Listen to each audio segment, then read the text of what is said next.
하지만 주어진 요 내용들을 위주로 우리가 조금 살펴보기를 원하고요. 가끔 간혹 가다가 특별히 이제 저희가 이 주제가 한국교회 강단 회복입니다. 그죠? 그래서 요 내용들을 이야기하고 마지막 결론 부분에 가서 이런 연구가 우리에게 어떤 함의를 가져다 줄 수 있을지, 특별히 한국교회 강단 속에서 지금 여러분 설교 사역 하시는 분들 여기 많으신데 이 내용들이 우리에게 어떤 인사이트를 주고 함의를 주는지 그걸 조금 더 중심으로 살펴보면 좋겠다 싶은 생각이 듭니다.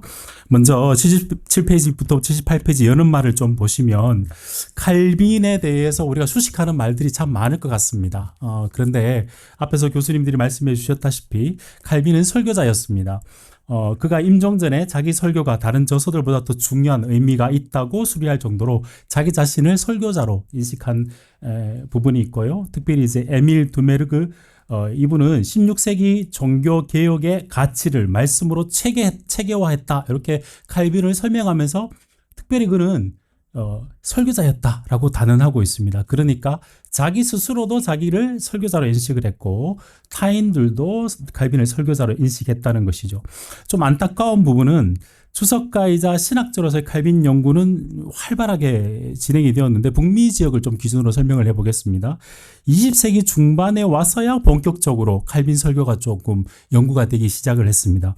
그래서 이제 오시 에드워즈라는 여기에 설교 연구학자, 설교 신학자인데 역사학자인데 칼빈의 설교가 오랫동안 정당하게 평가되지 못했다는 이게 스토페르의 이야기를 동의하면서 실제 북미 지역, 여기는 이제 미국이 될 것 같습니다. 19세기 초반까지 칼빈의 설교는 그때까지 단 한 권이 번역됐대요. 그 이후에 20세기 중반에 이르러서야 그의 설교가 어떤지를 북미 지역의 사역자들이 알게 되었고, 안타깝게도 이런 현상은 한국에도 비슷한 것 같습니다. 제가 보니까 500주년 기념으로 칼빈 이제 그 연구집이 나왔는데 설교에 대해서 이야기한, 특별히 설교 자체를 다룬 것, 설교에 관한 것은 좀 있지만 설교 자체를 다룬 논문은 거의 없습니다. 그러니까 그만큼 본인 스스로는 설교자로 인식을 했는데 설교문 자체는 이렇게 잘 연구되지 않았던 그런 배경을 우리가 좀 알 수 있습니다. 이 논문의 구체적인 목표는 갈라디아서 43편의 강해를 조금 설교문으로 보고 좀 접근을 해보는 겁니다. 그런데 기존에 칼빈의 설교에 관해서, 설교자로서 칼빈의 설교에 대해서 우리가 좀 정리를 할 필요가 있고, 제가 조금 초점을 가지고 싶은 것은 한국교회 강단이었습니다. 그러니까 현대에도 우리가 강해 설교를 한다고 이야기를 하는데 현대 강해 설교의 필수적인 기준이 이제 두 가지가 있다면 저자의 의도를 제대로 파악해라. 그리고 그 의도에 맞게끔 적실한 적용, 맥락화가 된 적용을 해야 된다. 이 두 가지의 관점이 제대로 칼빈의 설교에 들어가 있는지가 저는 참 궁금했습니다. 그래서 기본 이 연구는 칼빈의 설교자에 관계된 일반적인 이해를 바탕으로 해서 갈라디아서를 좀 살펴볼 건데, 살펴보는 관점은 두 가지입니다. 성경 저자의 의도가 제대로 들어가 있는가, 그리고 거기에 맞는 맥락화가 되어 있는가.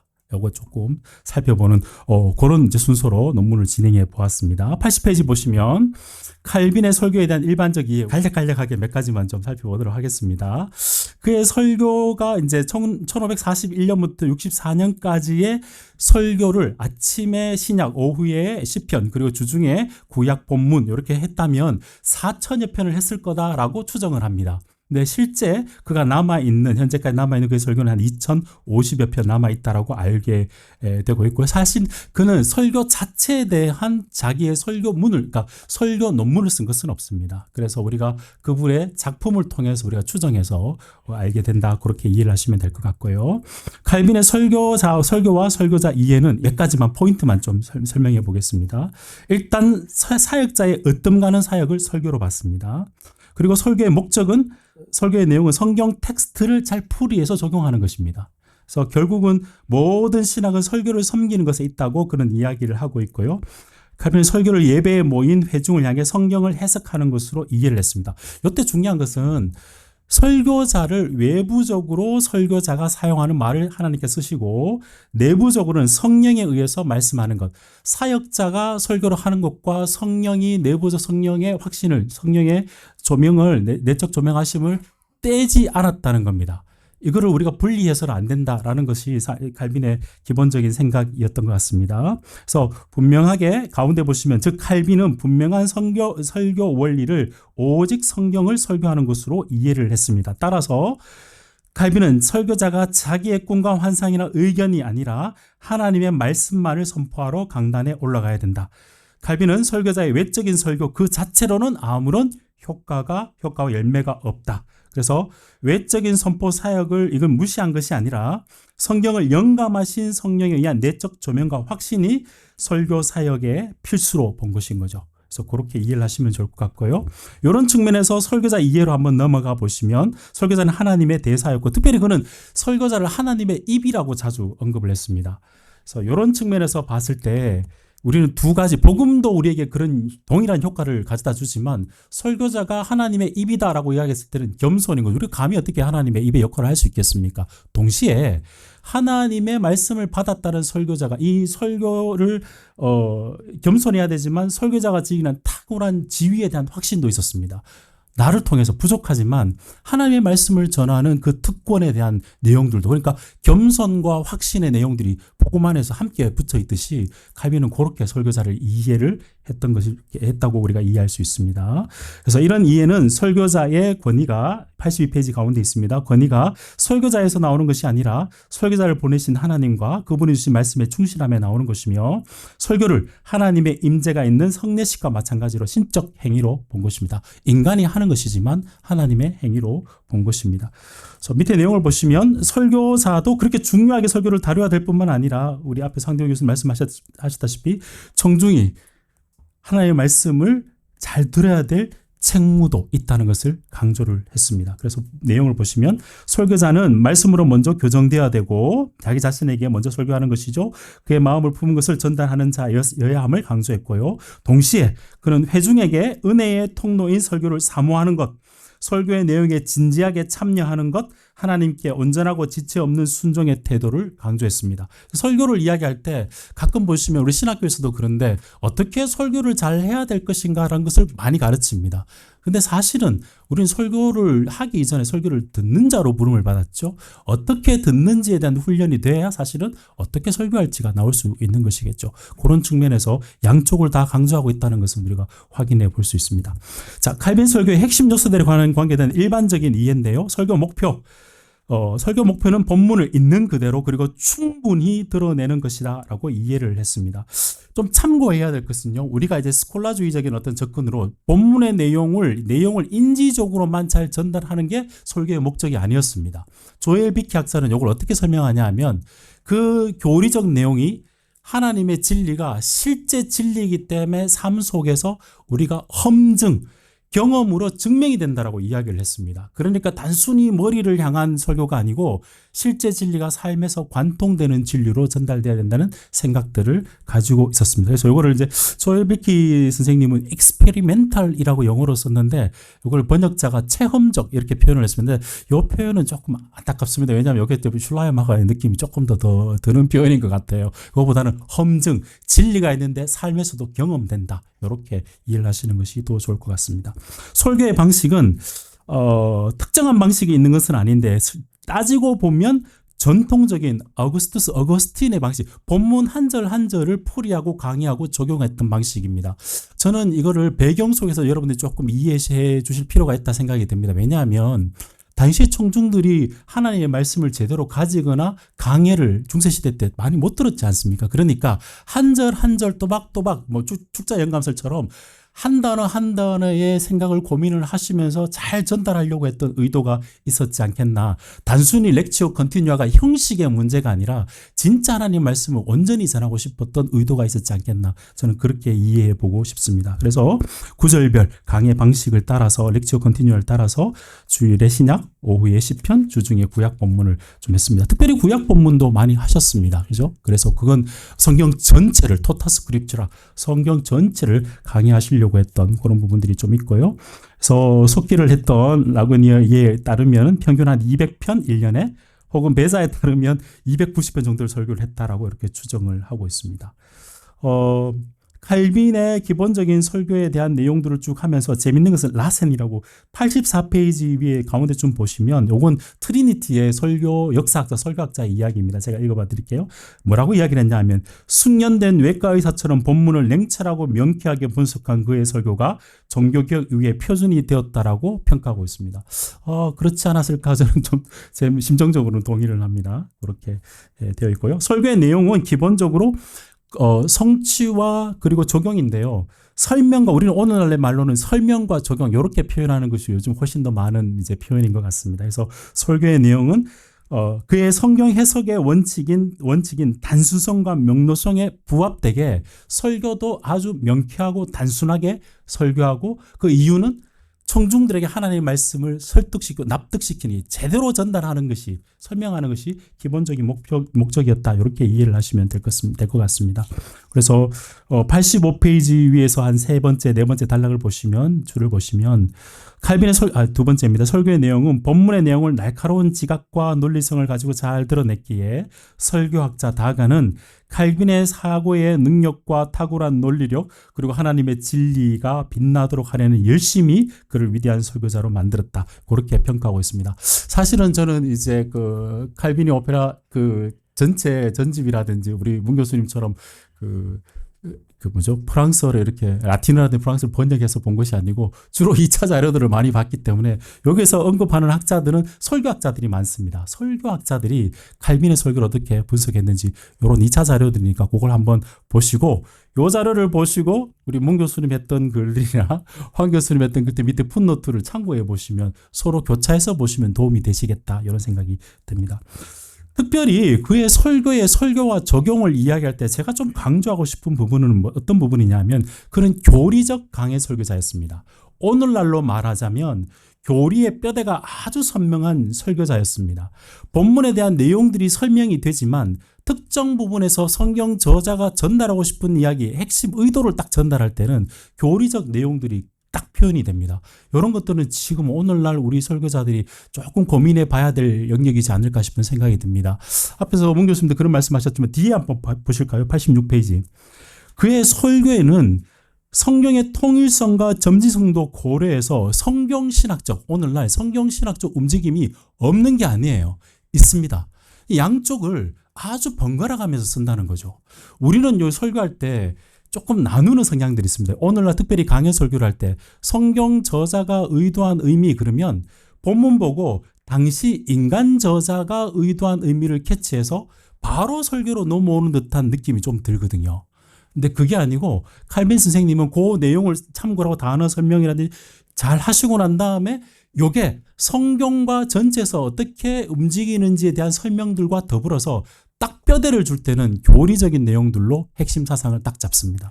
이런 부분에서 우리가 조금 주해와 교리가 함께 가는 설교, 통합하는 설교에 대한 내용도 우리가 좀 고민을 해봐야 된다. 그렇게 좀 말씀을 드리고 싶습니다.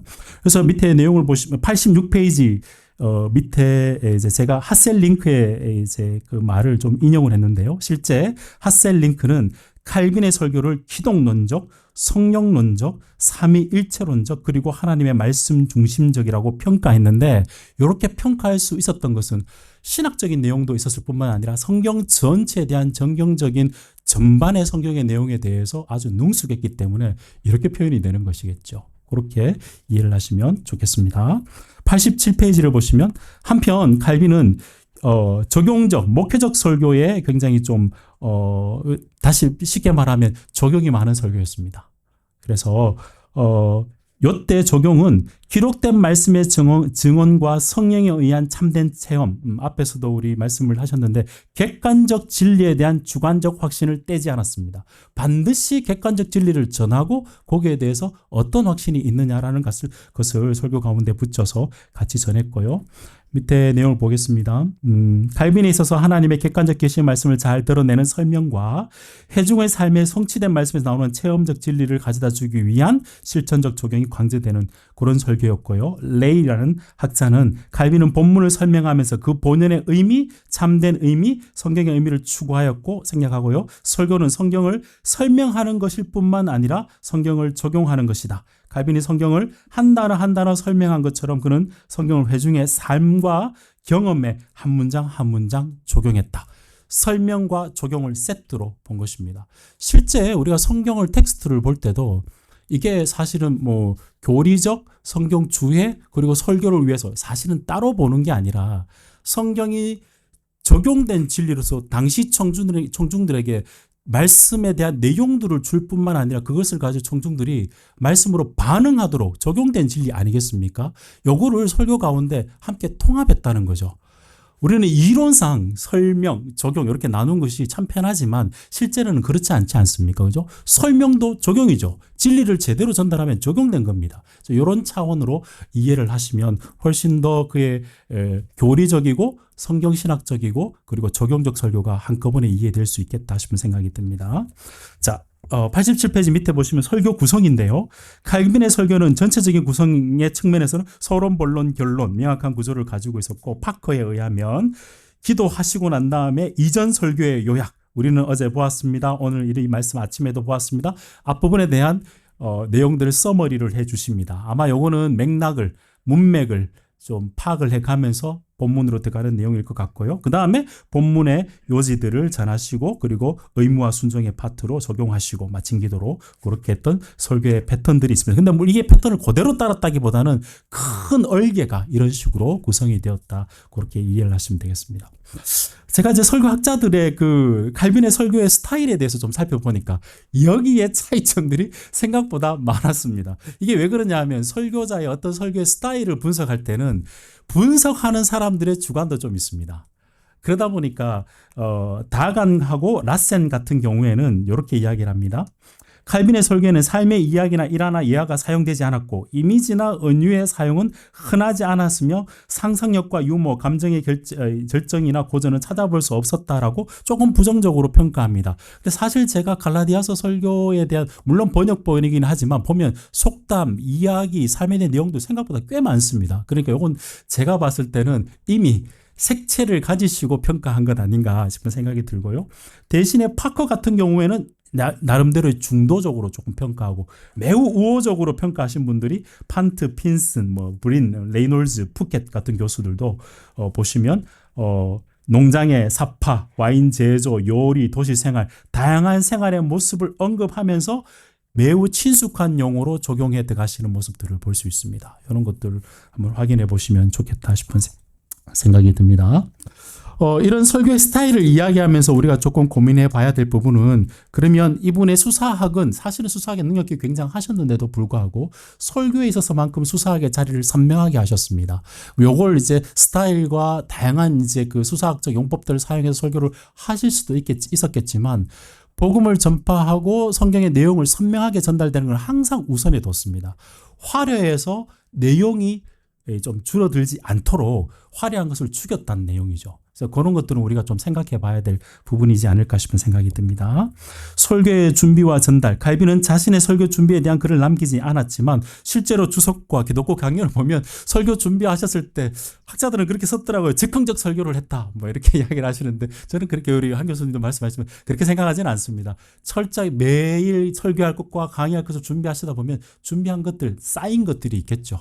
그래서 강단에 올라가셔서 했는데 이것이 즉흥적으로 마음대로 한 것이 아니라 준비된 설교를 가지고 강단에 올라갔을 때는 조금 더 자유롭게 원고에 매이지 않고 원고를 쓰지도 않으셨지만 매이지 않고 설교를 하셨다. 이렇게 이해를 하시면 더 좋겠다 싶은 생각이 듭니다. 이게 이제 칼빈의 설교의 일반적인 이해일 것 같습니다. 아마 제가 이제 웬만한 설교학자들이 설교 역사학자들이 칼빈을 평가한 내용들은 조금 다 한번 살펴봤으니까 이걸 기준으로 한번 살펴봐 보시고 실제 원문이 실제 그러한가는 여러분들 좀 한번 살펴보시면서 검증을 해보시면 좋을 것 같습니다. 자, 지금부터 제가 드리고 싶은 내용은 이런 겁니다. 현대 강의 설교가 앞에서도 말씀드렸다시피 성경 저자가 의도한 바를 잘 전달하는 것을 기본적으로 잘 설명해야 된다라고 이야기를 하고 오늘날 정황에 적실하게 적용해야 되는 것을 하기 위해서 반드시 맥락화를 해야 된다라고 두 축을 현대 강의 설교가 이야기합니다. 그걸 조금 설명을 하고 칼빈 선생님은 그걸 어떻게 이해했는지를 해보면 지금 설교학자들이 이야기하는 바와 차이점이 있는가 아니면 다른가 아니면 그걸 충분히 녹여서 설교하고 계신가가 확인이 될 거라는 생각이 듭니다. 그래서 먼저 본문 저자의 의도성에 대해서 요즘 학자들이 어떻게 이야기하고 있는지를 좀 살펴볼게요. 먼저 이제 복음주의 설교자이긴 하지만 존 스토트 같은 경우는 기독교 설교자가 반드시 강해 설교해야 하는데 이건 절별 설교를 강해 설교로 이야기하는 것은 아닙니다. 그러니까 강해 설교의 철학, 하나님의 말씀을 잘 풀이하고 이제 적용을 하는 것을 강해라고 이야기하는데 91페이지 보시면 절별, 단락별 설교의 방식을 말하는 것이 아니라 본문에서 성경 저자가 전달하고자 하는 바를 전달하는 것을 의미합니다. 여러분 이건 조금 생각해 보셔야 될 필요가 있습니다. 본문에서 성경의 특정한 단어들이라든지 특정한 이제 용어 자체를 부풀려서 이걸로 핵심 사상을 잡지 않으셨습니다. 칼빈 선생님은. 그러니까 이걸 설명을 합니다. 그런데 핵심은 그 본문에 나와 있는 성경 저자의 의도를 교리적인 내용으로 딱 말뚝을 받고 거기에서 적용으로 넘어간단 말이죠. 자칫 보면 우리 강교 교수님도 그런 말씀 하셨지만 현대 설교자 가운데 특정한 헬라어나 히브리어 단어 하나 가지고 막 부풀려서 설교하는 경향들이 있습니다. 그는 설교자가 책상에서 설교를 준비하기 위해서 학문적으로 준비하는 것이고 녹이는 것이고요. 강단에서는 그렇지 않았습니다. 그런 측면들도 한번 함께 생각해 보시면 좋을 것 같습니다. 특히 현대 강해 설교의 아버지는 이것도 복음주의 설교자이지만 설교자가 성경을 떠나 설교할 때 그는 스스로 권위를 포기한 거라고 이야기를 하고 성경 본문의 배경과 관련해서 역사적, 문법적, 문학적 연구를 발굴해서 성경적 개념을 전달하는 것으로 우선 성령님께서 그 개념을 설교자의 인격과 경험에 적용하시며 칼빈 선생님 그렇게 하고 계시잖아요. 자기에게 먼저 설교자는 자기가 첫 번째 적용돼야 될 대상으로 이해를 하고 계시고 그 다음에 성령님께서 그 개념을 설교자의 인격과 경험은 단순히 성경에 대한 메마른 지식이 아니라 체험적 지식으로 전달할 수 있도록 그렇게 하는 현대 강해 설교자가 말하는 강해 설교의 정의를 하고 계신 것이죠. 그렇게 이해를 하시면 더 좋겠다 싶습니다. 그런데 제가 여기서 조금 딴지를 건 것은 뭐냐면요. 현대 강해 설교자들 중에 강해 설교의 정의를 보면 의도치는 않았겠지만 성경 저자라고 했을 때 인간 저자의 의도를 앞세우는 듯한 느낌이 들 때가 많습니다. 근데 개혁주의 설교자는 조금 그렇지 않아요. 대표적으로 브라이언 채플 같은 경우는 그리스도 중심적 설교를 이야기하죠. 그리스도를 중심으로 설교하기 위해서는 전체 성경 맥락을 염두에 둬야 되지 않겠습니까? 그죠? 그런 부분이 있고 시드니 그레이다너스 같은 학자들은 원래 그러니까 강해 설교의 정의부터 이렇습니다. 92페이지 보시면 원래 특정한 성경 저자가 본문에서 의도했고 그것이 성경 전체의 문맥에 비추어서 확인된 본문의 실제적이고 본질적인 의미가 설교를 통해서 밝혀지고 그것을 또한 오늘날 청중의 필요에 적용하는 것. 저는 칼빈 선생님이 이건 뒤에 또 한 번 나오게 될 건데요. 인간 저자와 신적 저자를 떼지 않았습니다. 본문과 정경을 떼지 않았어요. 교리와 주제를 떼지 않았습니다. 거의 통합적 지식을 가지고 설교를 하시거든요. 근데 우리 강해 설교, 오늘날 복음주의 강해 설교 보면 그 내용이 있겠죠. 그런데 정의를 살펴보면 마치 인간 저자의 의도한 의미를 가지고 넘어오도록 하게 하는 매우 좀 애매한 표현들이 조금 있습니다. 근데 개혁주의 설교자들은 그렇게 설명하지 않습니다. 반드시 성경 저자가 의도한 의미를 이야기할 때 전체 맥락과 어떻게 정경 맥락과 어떻게 연결되는지를 항상 염두에 두고 있다는 것을 기억하시면 좋겠다 싶은 생각이 듭니다. 그런 측면에서 우리 93페이지를 보시면 존 칼빈의 성경 저자의 의도성 이해 이렇게 보시면요. 설교학자인, 요거는 베프티스트 설교학자인데요. 존 A 브라더스가 이렇게 설명합니다. 칼빈의 성경 주석에 관해 가장 훌륭하고 가장 건전하고 가장 분명한 성경 주석으로 1000년 동안 본 것 중에 가장 훌륭하고 건전한 주석이다. 이렇게 평가를 하고 있습니다. 그러면서 칼빈의 성경 해석이 명백한 간결성이었다면 밑에 보시면 칼빈의 본문의 세밀한 주에는 성경 저자가 원래 의미를 파악하기 위함이었는데 오늘날 본문에 관한 역사 비평적 이해와는 달리 그 본문에서 성령께서 의도하신 의미를 발견하는 것과 연결된다. 그래서 뒤에 내용을 보시면 93페이지 즉 칼빈은 성경 저자의 인간 저자와 신적 저자의 의도를 분리하지 않았습니다. 이는 성령께서 인간 저자의 지적 능력, 이제 유기적 영감서를 이야기하는 것이죠. 그런 이해 성경과는 내적인 사역자인 성령께서 외적인 사역자인 설교자의 소리가 회중의 귀에 들리도록 그렇게 이해를 했던 거죠. 설교 가운데 그것도 주석뿐만 아니라 설교 가운데서 그걸 떼려고 하지 않으셨습니다. 그걸 잘 생각해 보시면 좋겠습니다. 간혹 우리 그 설교를 이렇게 들어보시면 이게 성경 전체에서 나오는 아이디어가 아니고 그 당시에 인간 저자가 했던 아이디어를 가지고 신학적 과정을 점프해가지고 이걸 가지고 오늘날 청중들로 바로 넘어오는 그런 설교들을 들을 때가 생각보다 많을 겁니다. 그럴 때 어떤 설교가 되냐면 윤리적인 모범적인 설교가 되거나 아니면 실존적인 설교가 됩니다. 아, 요게 그러니까 그때 당시 사람들에게 이렇게 되었으니까 오늘날 우리도 이렇게 했으면 좋겠습니다. 근데 신학적인 이 교리적 뼈대가 없고 성경 전체의 맥락 속에서 이게 하나님의 구속의 성취와 적용과는 상관없이 그냥 이 파편적으로 설교하게 되어버리는 거죠. 이 측면에서 칼빈 선생님이 본문과 정경과 성경의 인간 저자와 신적 저자를 떼지 않은 것은 지금 우리가 굉장히 고민해 봐야 될 한국 강단 속에서 내용이지 않겠나 싶은 생각이 듭니다. 정경적 해석과 기독론적 해석. 이게 성경 저자의 의도성을 이야기를 하면서 요즘 이제 그런 이야기 많이 하잖아요. 하나님 중심적 설교인가, 그리스도 중심적 설교인가 혹시 들어보셨습니까? 네. 삼위 하나님 중심적 설교를 하지 전제가 안 되면 그리스도 중심적 설교할 수 없고요. 그리스도 중심적 설교를 하려면 반드시 삼위 하나님 중심적 생각을 해야 가능한 이야기입니다. 이 자체가 이미 벌써 머릿속에 분리된 거잖아요. 그죠? 기록된 성경에 대한 칼빈의 충성심은 한계가 없다고 평가한 케네스 칸처는 칼빈은 성경의 영감, 권위, 정확성, 충문선에 관해 성경의 역사를 강조했고 그의 주석은 그의 성경 영감론과 모호성을 적용하는 법을 보여주었다라고 이야기를 하고 있고요. 뒤에 내용을 95페이지 보면 이건 제가 문병호 교수님의 이제 책에서 가져온 내용인데요. 보시면 이런 점에서 칼빈의 기독론은 구약을 설교를 하면서도 그리스도 중심적으로 설교를 했습니다. 매 설교가 얼마나 그리스도 중심적이냐라는 것은 잣대에 따라 달라질 수 있습니다. 그런데 기독론 중심으로 설교를 했고 칼빈이 생각했던 기독론은 신론, 인간론, 구원론, 교환론, 종말론을 전체를 아우르는 내용입니다.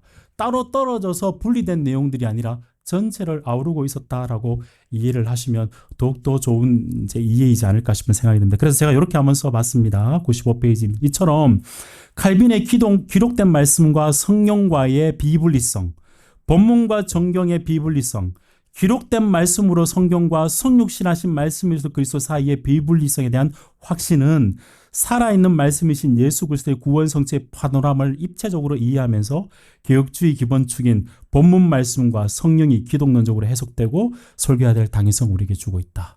그렇게 한번 설명해 보았습니다. 이게 이제 쉽게 말하면 오늘날 성경 저자와 인간 저자를 떼려고 하는 이런 그 움직임에 혹은 그런 어떤 이해들을 칼빈 선생님은 동의하지 않으시겠죠. 그리고 그거를 넘어서 통합해서 이해를 하고 계시다. 그렇게 해서 성경 이제 실제 그의 설교를 보시면 저자의 단어 설명이 많기는 합니다. 본문에 대한 설명이 많긴 하지만 저자의 의도를 놓치지 않습니다. 그거를 이제 확인해 보시면 될 것 같고요. 자, 제가 또 하나 더 이제 관점으로 평가를 하려고 하는 관점을 하나가 복음 맥락화입니다. 현대 강의 설교에서 96페이지를 보시면 이것도 이제 복음주의 설교자인 존 스토트가 설교를 이렇게 메타포를 이렇게 잡습니다. 설교는 가교. 그때 당시 본문과 오늘날 청중을 잘 연결하는 다리 잇기다라고 이야기를 합니다. 그렇기 때문에 반드시 맥락화. 이 말씀이 오늘날 청중들에게 어떤 이제 그 적실한 말씀으로 넘어오는 것을 설교자를 통해서 말씀 자체는 이미 적실합니다. 그죠? 근데 설교자가 그 다리를 사실은 조정하는 거예요. 오늘날 청중들에게 이 말씀이 적실하다는 것을 보여주는 것이죠. 이런 내용은 마틴 로이드 존슨 목사님이나 헤르만 바빙크나 다 이야기를 하고 있습니다. 이건 조금 지나가겠습니다. 읽어봐 보시면 좋을 것 같고요. 그래서 오늘날 여러분 한국 교회 가운데 팀 켈러 목사님에 대한 이제 이야기들도 많이 들어보셨죠. 이 맥락화의 관점에 대해서는 한번 고민해 보시면 좋을 것 같습니다. 97페이지 가운데쯤 보면 여기에 관해 켈러도 성경의 진리를 특정 문화와 연결하되 너무 과도하게 맥락화해가지고 진리를 혼합주의적이나 상대주의적으로 만들지도 말고 너무 과소 맥락화해서 진리가 그때는 진리였는데 지금은 어떨지를 설교 가운데 너무 떨어뜨리면 안 된다는 거죠. 이게 오늘날도 작동하는 말씀이라고 연결을 해줄 수 있는 내용 설교가 있는 것이 맥락화인 거죠. 이게 잘 돼야 된다라고 이해를 하면 좋겠습니다. 이런 복음 맥락화에 대해서 채플이라든지 뭐 팀 켈러 목사님의 이야기들 쭉 적어놔 봤으니까 여러분들 한번 읽어봐 보시면 될 것 같고요. 그래서 요건 이제 여러분 한번 고민을 해 보셔야 됩니다. 당시에 청중들에게 이 말씀을 주셨기 때문에 그때 당시 청중들과 오늘날 우리가 유사한 정황에 있다 그러면 하나님의 말씀이 생동감 있게 그때 말씀이 지금도 역사하는 말씀이라 딱 들어갈 수가 있겠죠. 근데 그때 정황과 오늘날 정황이 좀 차이가 난다면 반드시 교리의 내용, 보편적인 내용을 진리의 내용을 주시고 난 다음에 그걸 가지고 때로는 훈계하고 때로는 격려하고 이게 듀플렉스 복수죠. 두 음성을 해서 잘하고 계십니다. 혹은 그렇게 하면 안 됩니다라는 음성이 정확하게 줄 수 있는 잣대가 필요하다는 겁니다. 그래서 이게 맥락화가 잘 된 설교가 사실 오늘날 청중들이 그때 작용했던 설교가 오늘날 우리에게도 이런 말씀이구나, 들어야 될 말씀이구나라는 것을 설교자를 통해서 그 다리를 잘 놓는 것이죠. 그게 칼빈의 설교에 있는가라는 게 저의 관심이었습니다. 답은 뭘까요? 예. 그래서 칼빈의 99페이지 보시면 칼빈의 복음 맥락화 이해를 좀 살펴보겠습니다. 칼빈의 설교의 가장 큰 특징과 장점으로 내용의 간결성, 명료성도 있지만 구체적으로 목회적인 적용을 잘 했다라는 부분에 있어서도 많은 사람들이 장점으로 꼽습니다. 근데 여러분 적용을 하기 위해서 본문 보고 난 다음에 이것 하십시오라는 게 적용으로 넘어오는 것은 맞습니다. 구체적인 적용이 있어야 되죠. 근데 이거 왜 우리가 이 구체적으로 적용하지요라고 뭔가 바운더리와 공유점이 공유되지 않으면 본문 보고 이거 하십시오. 본문 보고 이거 하십시오. 이렇게 되는 것은 사실은 납득, 설득력이 많이 떨어지죠. 그죠? 그래서 그런 측면에서 본문에서 일어나고 그 정황과 오늘날 그러니까 칼빈 시대를 가지면 제네바 교회 지금 그들이 경험하고 있는 거가 매우 유사하고 이런 적은 다르고 이런 적은 같습니다라는 것들을 설교 가운데 깔아놓고 설교를 한다는 거죠. 그러니까 여러분 요걸 하시면 안 됩니다라는 내용들 예를 주거나 아니면 적용을 하기 위해서 이런 맥락화를 잘하고 있습니다. 그걸 한번 확인해 보시면 좋겠다 싶습니다. 그래서 칼빈도 그렇게 잘하고 있고요. 그는 단순히 가르치는 것을 넘어서 구체적인 책망과 경고와 동료와 훈계를 제시하면서 지정의를 다 움직이는 설교를 하고 있고 그것뿐만 아니라 정치, 경제, 사회 밑에 내용을 보시면 가정생활 등 삶의 모든 실제적인 문제들에 대해서도 이렇게 폭넓게 관심을 가지고 있었습니다. 맥크라스도 그렇게 대해서 인정을 하고 있고요. 그래서 이런 칼빈의 다차원적인 적용은 칼빈이 하나님의 말씀으로 성경을 확신했을 뿐만 아니라 자기 백성과의 소통에는 인간의 죄성 연약원에서 인간을 향한 하나님의 낮추고 맞춰주심의 교리가 실제 맥락화 속에서도 이루어지고 있다고 이해를 하시면 좋을 것 같습니다. 그래서 요것만 몇 가지만 확인해 보십시다. 그럼 진짜 그렇게 했는가, 칼빈이. 갈라디아서 설교를 43편을 제가 요런 관점에서 쭉 써봤습니다. 쭉 써보면, 1장부터 지금 43편의 요런 관점으로 실제 그들의 맥락으로 넘어오기 전에 여러분 요건 조금 이해를 해 보실 필요가 있습니다. 오늘날 맥락화를 한다면 오늘날 사회와 종교와 역사 이런 것들은 굉장히 다분화되어 있지 않습니까? 근데 칼빈 시대 같은 경우에 적용을 하기 위해서 사회와 문화와 종교 요거는 매우 통합되어 있는 시대겠죠. 그래서 매우 다채롭게 넘어가지는 않습니다. 그런데 반드시 넘어오기 전에 로마 교황들과 사제들과 그때 당시 종교적인 행태들에 대해서 갈라디아 교회가 이렇게 하고 있는데 로마 교회도 이렇게 하고 있죠. 여러분 그러니까 안 된다. 이 움직임이 굉장히 선명하게 보여지는 움직임을 가지고 있습니다. 다시 말씀드리면 갈라디아 교회가 우리가 만약 이걸 받는다면 갈라디아 교회가 행위구원으로만 하고 있잖아요. 그럼 오늘날 우리 교회에서도 이렇게 하는 거 이거 아닙니다라는 거 우리가 이렇게 하는 거 요거를 맥락화를 굉장히 칼빈 시대 자기 성도들 향해서 잘하고 있다는 거죠. 그래서 그게 납득이 돼야 사실은 바뀌어야 되겠구나. 그렇게 해서는 안 되겠다. 이게 작동되는 설교가 되었다는 겁니다. 그렇게 이해를 해보시면 좋을 것 같고요. 그래서 제가 밑에 한번 풋노트를 봐보시면 일단 풋노트 108번을 한번 봐보시면 이렇습니다. 갈라디아 교회를 예를 가지고 제일 먼저 첫 번째 설교에서 제네바 성도들의 교훈하고 있다고 당시에 정황을 현재화해서 같은 맥락을 공유합니다. 그러한 상황이, 그러니까 이게 갈라디아 교회 상황이거든요. 갈라디아 교회 상황이 우리를 고개를 숙이게 하지 않습니까? 또 하나님은 우리가 하나님께로 나의 피난처를 찾을 것을 간절히 원하는 사실을 인정하지 않으십니까? 우리는 끝까지 참고 견디는 힘을 달라고 하나님께 요구해야 되지 않겠습니까? 당시 갈라디아 교회를 이야기하면서 이거 우리 교회 이야기입니다라고 현재화하고 있다는 거예요. 지금도 우리가 들어야 될 내용으로 이렇게 이야기를 하고 있는 것이고요. 예를 한번 들어봐 보겠습니다. 104페이지에 1장 8절 10절 말씀 한번 봐볼게요. 이걸 가지고 어떻게 설교를 했냐면 요 핵심 사상은 뭐냐면 바울 사도가 갈라디아 성도들이 복음의 순수정을 지키지 못한 결과에 대한 내용으로 저주받을지어다. 그죠? 다른 복음이 없나니 그 본문이지 않습니까? 그 본문 하고 난 다음에 당시 로마 카톨릭 사도 계승권 문제와 행위와 공로에 대한 구원의 이야기를 자연스럽게 비판하는데 한번 봐볼게요. 어떤 식으로 해 오셨는지. 116번 풋노트를 보시면 여기에 대한 예들을 보면 오늘날 교황과 그의 타락한 신부들 모두가 교회를 대표하고 사도를 직접 계승하는 예수 그리스도의 대리자라고 주장합니다. 그러한 견해는 모두 사라져야 합니다. 내가 이미 언급한 저 불쌍한 교회 로마 카톨릭 신자들에 대해서 생각해 봅시다. 그럼에도 그들이 하고 있는 헛되고 아무 소용없으며 시간 낭비일 뿐 아니라 하나님께서 보시기에 몹시 역겹습니다. 모든 것이 더러운 걸레와 같다고 선언하십니다. 우리는 불쌍한 카톨릭 신자들처럼 헛된 수고를 하지 않도록 합시다. 이렇게 이야기를 하고 있고, 요거를 설교를 마치면서 거의 끝부분에 이렇게 이야기를 합니다. 간단히 줄이자면 만약 어떤 사람이라도 주 예수 그리스도께서 주시는 가르침에 무언가를 더하면 그것은 분명히 죄가 된다는 사실을 확실히 알아두자. 복음의 순수성에 대한 성경 저자의 의도를 선명하게 못을 받고 설교를 정리하는 거죠. 이런 식의 움직임들을 볼 수 있었습니다. 전체를 이렇게 밑에 풋노트를 보시고 특별히 제가 이제 각 주에 달하는 내용들을 보시면 설교 가운데 본문 설명, 단어 설명들이, 그러니까 본문에 대한 설명이 제 느낌은 한 4분의 한 3 정도? 생각보다 꽤 많습니다. 설명적인 부분이. 물론 적용도 많습니다. 근데 이 내용을 가지고 넘어올 때 반드시 특정 부분에 가서는 로마 카톨릭의 예를 들거나 정황들을 만들어요. 그렇게 하고 비판을 하고 난 다음에 갈라디아 교인이 들었던 비판처럼 오늘날 우리도 이런 문제가 있으니까 이렇게 합시다. 이런 식의 흐름들이 있습니다. 그런 것들을 확인해 보시면 저는 오늘날 강해 설교가, 현대 강해 설교가 이야기하는 저자의 의도성과 맥락화가 이미 칼빈의 정경 전체 안에서 그리고 그 당시의 문화와 청중들을 향해서 이미 그렇게 하고 있다라고 평가해도 전혀 무리가 없다. 그렇게 생각해 봅니다. 자, 뒷부분의 결론으로 한번 바로 넘어가 볼게요. 다른 내용들 한번 그냥 봐보십시오. 5번입니다. 칼빈의 설교와 그의 갈라디아서 강해 설교가 가져다주는 설교학적 함의. 첫 번째, 우선 121페이지입니다. 개혁주의 설교자는 언제나 바른 성경관에 근거하여 본문을 존중하며 성경의 권위 아래에서 설교하는 원리를 강단에서 실천해야 됩니다. 자, 이거는 여러분 성경관 축자 한자 우리는 다 영감 받았다는 것을 인정하기, 우리는 철저하게 공부를 해야 됩니다. 단원 연구해야 되죠.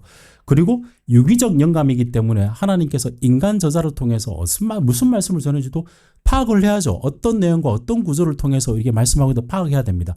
그리고 옛날에는 완전 영감이라 하지만 요즘 옛날에는 뭐라 그랬죠? 만전 영감이라 그랬나요? 만전 영감이라는 내용은 이 본문 자체만 우리가 보고 설교할 게 아니라 성경 전체 안에서 이 본문과 어떤 관계가 있는지를, 그러니까 성경에 능숙한 설교자 그리고 성경 안에서 설교를 하는 설교자가 되어야 된다라고 저는 생각합니다. 그래서 밑에 내용 보시면 특별히 각주 207번 뒷부분입니다. 특별히 칼빈은 당시 성경을 잘 알지 못했던 회중을 향해서 성경적 가르침 교리들을, 그리고 무엇보다 은혜의 교리와 이신칭의 교리, 복음이 가져다주는 그리스도와 자유 같은 선명한 진리를 설명하고 삶에 적용했습니다. 그때 나오는 내용들이 주의적 엄밀성과 교리적 확신을 담아서 설교를 했습니다. 저는 이 부분이 이제 오늘 한국 교회 강단, 특별히 오늘날이 탈진리의 시대라 그러지 않습니까? 그 탈권위의 시대라 그러기도 하고, 오히려 그런 시대일수록 교육주의 설교자는 사실은 권위 없이 어떻게 설교합니까, 우리가? 그러니까 권위를 성경에 확실하게 이제 박아두고 설교하는 그런 설교적 회복이 있어야 되지 않을까 싶은 생각이 들고요. 두 번째, 개혁주의 설교자는 본문에 대한 충실한 주의와 더불어 성경을 영감한 성령을 의지하는 설교를 추구해야 된다. 이건 그냥 읽어보시면 될 것 같습니다. 근데 제가 한 가지 조금 더 이제 오늘날 강단을 생각하면서 122페이지 가운데 보면, 물론 설교가 통합적 소통 행위인 바 설교자는 회중의 지성, 감성 모두 만족시키며 그들의 의지로 움직이는 설교를 지향하는 건 맞습니다. 그런데 오늘날 설교의 기울기가 진리에 대한 진정성이 아니라 자칫 설교자의 진정성과 정서적인 진정성을 이야기하는 시대를 우리가 조금 살아가는 것 같은 생각이 듭니다. 최근에 이번에 박진영 씨 구원파죠. 그분이 어떻게 전도하는지 이야기 들으셨어요? 나는 이거 하고 난 다음에 인기 많이 떨어졌잖아. 사람들이 나를 좋아하지 않잖아. 오히려 이거 기독교를 이야기하기 때문에 이만한 진정성이 어딨냐라고 이야기하거든요. 진리의 진정성이 아니라 내가 진짜 진정성 있다고 이야기하는 시대잖아요. 근데 거기에 젊은이들이 많이 들어간단 말이죠. 그래서 이런 측면에서 오늘 한국 강단소에서 우리 설교자가 진짜 권위를 두는 게 진리의 진정성이냐, 설교자와 나는 이게 진짜예요라고 본인의 진리를 이야기하는 거는 전혀 다른 이야기다. 그런 차원에서 성경 본문과 성령의 영감받은 성경에 거기에 의지해서 설교하는 것이 매우 중요하다. 그렇게 말씀을 드리고 싶습니다. 세 번째, 개혁주의 설교자는 본문과 더불어 성경의 맥락을 고려하면서 성경 전반을 설교하며 그리스도 복음 중심적 해석과 적용을 실천해 나가야 된다. 여전히 율법주의적 설교가 많기 때문에 그렇습니다. 그리고 성경 전체 칼빈 선생님 떼지 않으셨는데 우리는 자꾸 이렇게 떼서 설교하려고 하는 파편적인 설교가 생각보다 많습니다. 그래서 그런 부분에서 그렇고, 네 번째, 개혁주의 설교자는 본문에 드러난 성경 저자의 의도성과 복음 맥락과의 균형을 청중의 삶 속에서 진리가 생생하게 구체화되는 방식으로 했으면 좋겠다. 한번 살펴보시면 좋을 것 같고요. 제일 마지막으로 이것만 하고 마치도록 하겠습니다. 다섯 번째, 124페이지입니다. 위의 내용을 종합해 볼 때 개혁주의 설교자는 성경과 성령이 함께 가고 의도성과 맥락화도 함께 가고 본문과 정경을 함께 통합하며 그리스도의 복음 해석과 이 본문이 그리스도와 어떻게 관련되는지에 대한 설명뿐만 아니라 복음 때문에 우리가 삶이 어떻게 바뀌는지 복음 중심적인 적용이 함께 가는 설교, 통합된 설교를 해야 될 필요가 있다라는 생각들을 해봅니다. 그래서 한편의 설교 속에서도 이게 통합되는 설교가 될 수 있도록 하는 것이 더 이제 이 시대 가운데 강단을 회복해야 될 방향성이지 않을까 싶은 생각이 들고요. 매우 무거운 주제이지만 제가 생각할 때는 칼빈 선생님의 설교를 통해서 우리가 오늘 이 시대 가운데 조금 얻을 수 있는 좀 통찰이지 않을까 이렇게 생각을 해봅니다.